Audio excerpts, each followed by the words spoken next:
आंखों की 2 बूंदों से 7 सागर हारे हैं, जब मेहंदी वाले हाथों ने मंगलसूत्र उतारे हैं। जी हाँ, कुछ ऐसा ही मंजर था 14 फरवरी 2019 को, जब सीआरपीएफ के 45 जवानों ने अपने प्राणों की आहुति दे दी थी। उस दिन तिरंगा पहनाने से ज़्यादा कफन के लिए इस्तेमाल हो रहा था। आदरणीय अध्यक्ष महोदय, सम्मानीय निर्णायक मंडल एवं उपस्थित साथियों, मैं सीआईएसएफ से उप निरीक्षक पिंटू राम मीणा आज के वाद विवाद के विषय को केंद्रित करते हुए विपक्ष में अपने विचार प्रस्तुत करना चाहूँगा। महोदय, मैं एक सैनिक हूँ और मेरे लिए तो संविधान ही गीता है, बाइबल है, कुरान है तथा भारतीय संविधान के अनुच्छेद 33 के तहत मेरे मौलिक अधिकार इसलिए छीने गए हैं ताकि मैं देश की रक्षा कर सकूँ, देश के आत्मसम्मान और मान मर्यादा को बचा सकूँ। उतना ही नहीं, माननीय सर्वोच्च न्यायालय द्वारा 1964 में रामस्वरूप बनाम भारत संघ मामले में स्पष्ट किया है कि एक सैनिक के लिए राष्ट्रीय सुरक्षा ही सर्वोपरि है। जबकि महोदय, आज हमारे देश में खौफनाक मंजर को देखकर यहाँ की जनमानस मौत से मोहब्बत और जिंदगी से नफरत करने लगी है, क्योंकि अपराध के मुकाबले कानून बौना नजर आने लगा है। और ये मानव अधिकार तो अपराधियों के हित में तन जाते हैं, इसीलिए तो रोज भेड़िए साक्षात छाती पर चढ़ जाते हैं। अध्यक्ष महोदय, राष्ट्रीय सुरक्षा के लिए लड़ी गई लड़ाई कोई क्रिकेट का मैच नहीं जो आज हार गए तो कल जीत जाएंगे। ये वो जंग है जो आज नहीं जीती गई तो कल देश को वीरान कर देगी, इसीलिए इसको जीतना बहुत जरूरी है। और हम रोज जीतते हैं तभी तो पंजाब की तर्ज पर जम्मू कश्मीर और उत्तर पूर्वी राज्य भारत के नक्शे में हैं, नहीं तो युद्ध विराम संधि, शिमला समझौता और ताशकंद जैसे कई समझौते रोज जम्मू कश्मीर की घाटियों में बेआबरू होते हैं। महोदय, राष्ट्रीय सुरक्षा का मतलब यह नहीं कि नक्सली आतंकी हमलों में जवाबी कार्रवाई न करें। राष्ट्रीय सुरक्षा का मतलब आतंकवाद, नक्सलवाद, उग्रवाद को खत्म कर देश के कोने कोने में शांति स्थापित करना है। और अगर शांति स्थापित करना है तो आतंकवाद और नक्सलवाद को पोषित करने वाले तथा उन्हें हथियार मुहैया कराने वाले राष्ट्रों पर प्रतिबंध लगाने की जरूरत है। जरूरत है न्यायिक प्रक्रिया को सुधारने की, टेरर फंडिंग और साइबर क्राइम को रोकने की। आज जरूरत है राजनीतिक इच्छा शक्ति की।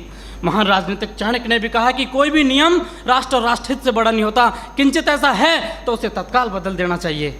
महोदय, आज के दौर में आक्रामक रवैया अपनाने वाले आतंकवाद, नक्सलवाद, उग्रवाद से लोहा लेना किसी युद्ध से कम नहीं, और किसी युद्ध को जीतने के लिए पहल करने की आवश्यकता होती है। जबकि युद्ध जैसी अत्यंत निर्णायक पलों में एक जवान अपनी नौकरी की वजह से उतना ही कर पाता है कि सांप मरे या ना मरे, लेकिन लाठी नहीं टूटनी चाहिए, क्योंकि उसको डर सता रहा होता है कि जलील किया जाएगा उसे मानव अधिकारों की भरी सभा के अंदर। उसे डर सता रहा होता है कि ना तो कानून छोड़ेगा और ना ही तिल का ताड़ बनाने वाली मीडिया की पैनी नजरें छोड़ेंगी, जिसका ज्वलंत उदाहरण पहले कश्मीर में जवानों के सिर कटवाए, तब जाके सर्जिकल स्ट्राइक किया। 20 भारतीय सैनिकों ने गोली खाई, तब म्यांमार में घुसकर ऑपरेशन ऑल आउट किया था। 45 जवानों ने शहादत दी, तब बालाकोट एयर स्ट्राइक की। काश ये एयर स्ट्राइक, सर्जिकल स्ट्राइक और ऑपरेशन ऑल आउट पहले ही हो गए होते तो एक पत्नी का सुहाग, एक बुढ़े माँ बाप की बुढ़ापे की लाठी, एक बहन की राखी और एक बच्चे का भविष्य अंधकार में नहीं होता। महोदय, डॉक्टर भी कैंसर का इलाज करता है तो संक्रमित कोशिका को काट कर फेंक देता है ताकि वो नासूर ना बने, और आज हमारे देश में आतंकवाद, नक्सलवाद और उग्रवाद तो उससे भी गंभीर समस्या बने हुए। ये 1 नहीं, 2 नहीं, 3 नहीं, हजारों निर्दोष लोगों की जान ले लेते हैं। महोदय, मेरे विपक्षी साथी किन दरिंदों के लिए मानव अधिकारों की दुआई दे रहे हैं?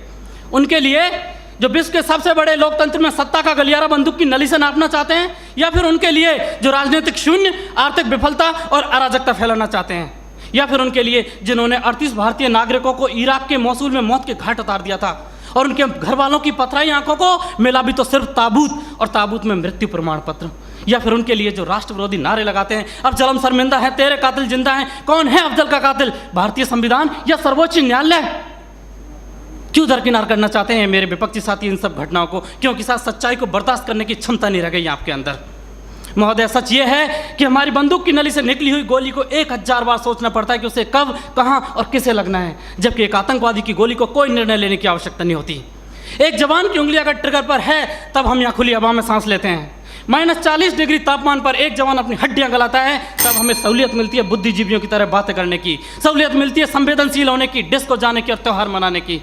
अध्यक्ष महोदय, सच्चाई यह है कि दुश्मन देश के बाहर ही नहीं, देश के अंदर भी हो सकता है। मंदिर, मस्जिद और गुरुद्वारे में भी हो सकता है, यहाँ तक कि सदन के अंदर भी हो सकता है, जिसे नकारा नहीं जा सकता।